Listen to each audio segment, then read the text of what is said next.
Hey, what's up guys? We're back here with DK. What's going We're on? gonna be working on putting our first parts on this 4Runner today. We're gonna be working on putting on pedal commander, Airaid intake, and our Gobi rack. So let's get to it. All right, guys. So one of the first products that we got for the CSF 4Runner is the Airaid intake. This is going to help improve airflow to the engine, and as you know, more airflow means more power, baby. First things first, we're going to pop off the engine cover, and that's going to expose the throttle body and whole intake system. With the Airaid system, we're going to do the throttle body spacer, which goes here in between throttle body and intake manifold, and then we're going to replace the whole factory air intake system. Boom, 10 millimeter. That's the boy right here. Boom, money, baby. Boom, money, baby.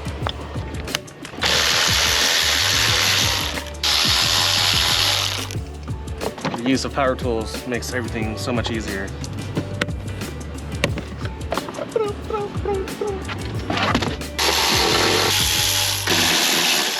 Scab hand.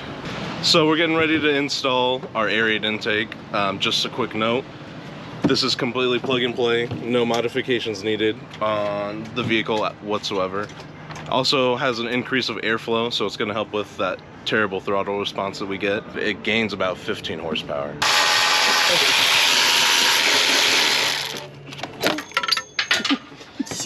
Oh god, we're good. Oh, you're so lucky. We are good. You're so lucky. So what we're doing now is doing the throttle body spacer, and what it's going to do is going to help with the heat soak to the intake plenum, keep your intake air temps down. Down temps mean more power. So the good thing about Airaid is they label their parts here, and you can see it says TB side, and that means throttle body side. And what that means is this faces this way and mates to the throttle body this way here. And you'll see that there's a gasket that goes around to seal off the rest of the system. Boom. So you're supposed to be teaching everybody shit, but you're reading the directions. Yes, I am. Because he's responsible. This is DIY, okay? I gotta learn too.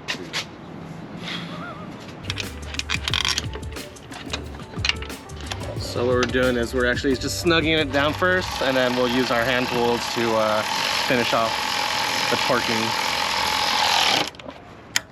Bam. Clickety click. And what you want to do is you want to lay everything out and get yourself organized. At least that's what I like to do. You're more than welcome to do it however you want to do it, because in the end, it's your time, not mine. Boop. My train horns. I'm pretty proud of those. My little Mike Wazowski sticker. First mod. 5 horsepower. Count them up, baby. 10. Boom. 15. And I think this adds like another 20. So we're good. So I know a lot of you guys don't like to run instructions or look at instructions, but sometimes you don't want to do the work twice. So read the instructions. Little spacers or risers for the air box, since it's not going to be sitting onto the wheel well. What's this, auto shop? Hey man, it's working my car, second period. Is it going exactly how I think it's going? How do you think it's going? Smooth? It's going smooth so far. I was thinking maybe some rough waters. So far, so good. So far, so good? Okay, Yeah. knock on wood. Ran into a little bit of a speed bump, nothing too crazy. So this right here needs to be punched out. As you can see, the other two, they go clean through, whereas this one doesn't. So we're just gonna take a quick punch to that. Should be no problem. Boom. I'm gonna go sell some radiators. You guys have fun, I'll be back. So what this is a wonderful piece of foam tape, and what this is going to do, it's going to seal off the fender well air from the intake. Debris and dirt and dust doesn't come through into the engine bay. Factory spec. Let's get it.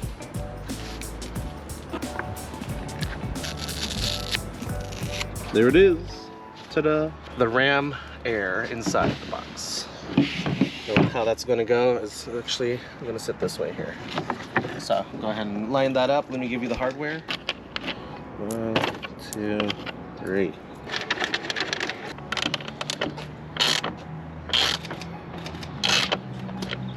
Next step is we're going to use these 8 millimeters with the 5/16 washer, and we're going to go ahead and secure the Airaid box into the vehicle.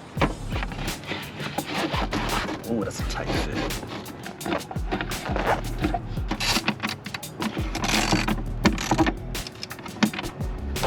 Your AFR, Airaid stands for airflow ratio. Ta-da! Clean it off once it's out. Airaid actually provides these little spacers that'll help you mount up your factory mass airflow sensor. See colors, little dude. Stop This playing. install Oh, is, you can't see triangles? Stop playing the victim. this install is so easy, a colorblind person can do it. Damn. Just don't trust me with any wiring. That's not going anywhere, bud. And this is way Our too... first problem. Yep.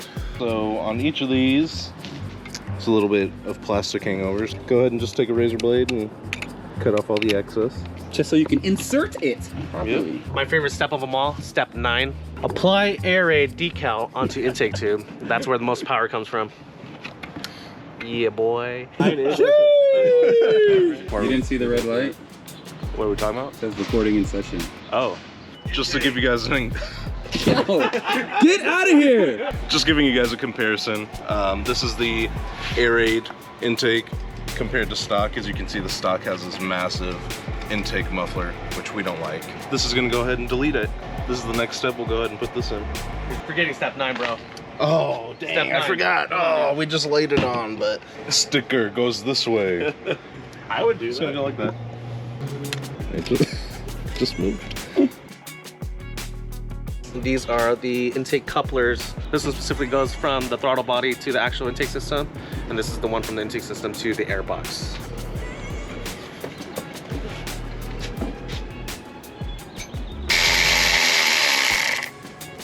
What's daisy? Who else runs your Instagram? Christian? His girl. Yeah, she has access Okay, to I was it. gonna say, how the f are you liking my stories right now? I was like, yo, this is f***ing weird. Forehands. Well, that's perfect. Oh, That was it.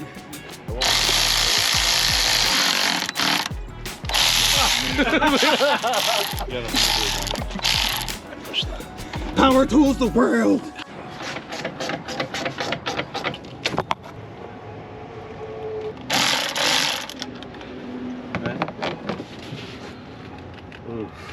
Oh, that Airaid really comes out. Look at that. Power. What's this? It's the air intake filter. Filters the air for the intake.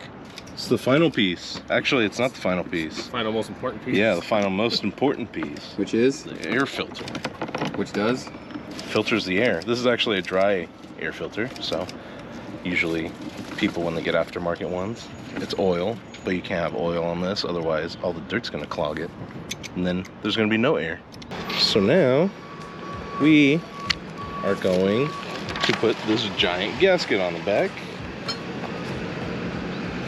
to completely seal our intake. Much better.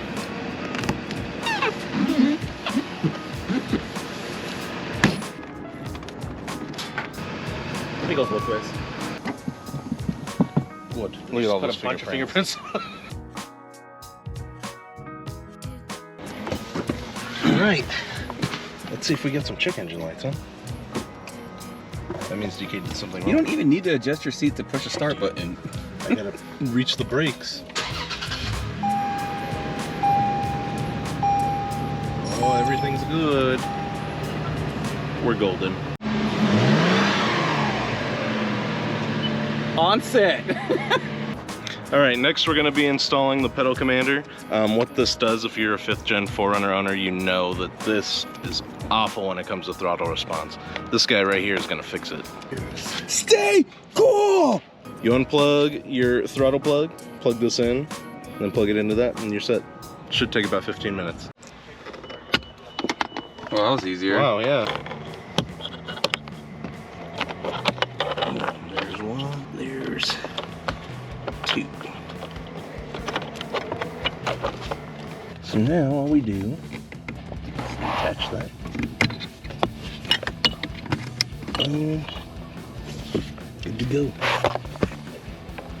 And go ahead and mount it right there.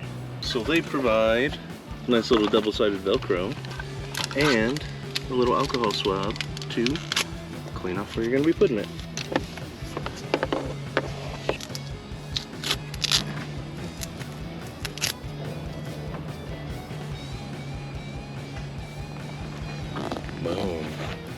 Got the logo right there too.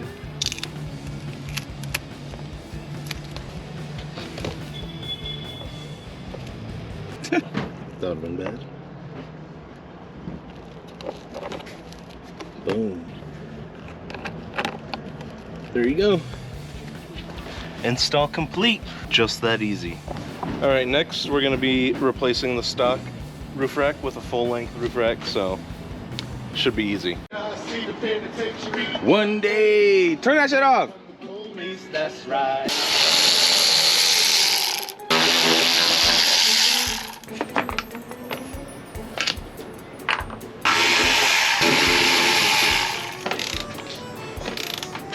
Some of those bolts were a little sketchy. It's cracking. It's like. Not, That's what it was doing over yeah. here. I don't know, man. I'm not liking it. That one came out smooth. I don't know about that last one though.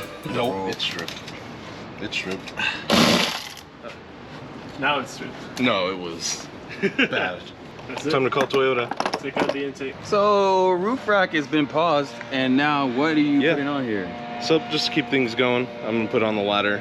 We ran into a little bit of an issue with the stock roof rack. One of the stock bolts got stripped, so getting a bolt extractor, gonna fix that and should be no problem. Putting the bracket on right now that the ladder will mount on.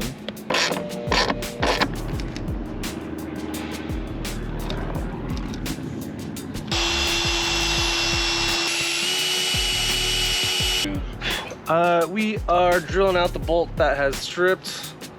Then we will be using a bolt extractor to extract the bolts. Man. Yeah. TRD Pro comes with a half rack, so this Gobi one is a full length roof rack, so I could throw a bunch more stuff on the top. Every build has its own set of problems. Oh yeah. And stress. Oh yeah. So now you get to have that. Had it before, just not with people around. I went to Home Depot twice, and first time we went, we got a bolt extractor. Ended up having just to drill out the bolt itself, bolt head, broke it off, got the roof rack off, and then we realized that the bracket that Toyota used, they cross-threaded it. Another day in the life of your boys at CSF.